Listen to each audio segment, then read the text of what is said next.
do you interpret all of that? The start of the new month is always my favorite day of the month, besides Jobs Day, because we just get this slew of international data. Everyone comes out with ISM reports, and manufacturing data. It's really great. A lot of it wasn't that bad. I mean, if you look at Eastern Europe, we saw good numbers. You mentioned Turkey. We saw a very solid manufacturing report.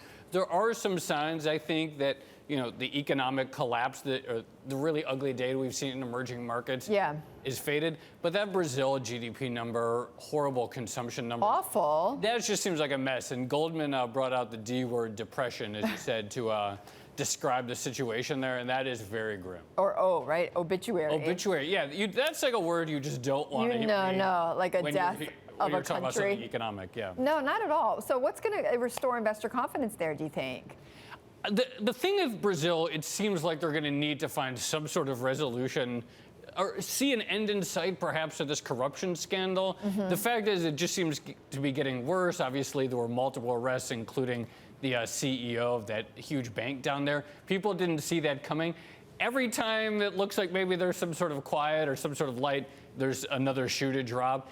And what people are saying is that until the corruption scandal ends, business activity is kind of paralyzed, and then you just get those dismal numbers. And Joe, even though, as you point out, there's some bright spots here. So Turkey, with those numbers, the manufacturing numbers, a bright spot there. But it's really hurt professional investors, right? I mean, people think that they have called the market right, and they get caught off guard. So Martin Gilbert is one, the CEO of Aberdeen Asset Management, and he talked about the emerging markets. Let's play what he said. I think it's probably to be expected following the market fall in China in August and the sovereign wealth funds selling, I think, during the quarter.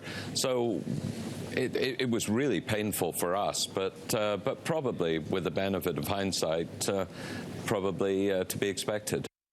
I mean, any sign of a turnaround next year? People telling you this? So what's kind of interesting is Australia, which had been really getting clobbered lately, and obviously people see its fortunes as being connected to China. But the Australian currency has been rising. Its own manufacturing data is on a really nice run. So again, it's sort of these green shoots. Remember, people were like really into that term. Oh my goodness, yeah, all that time.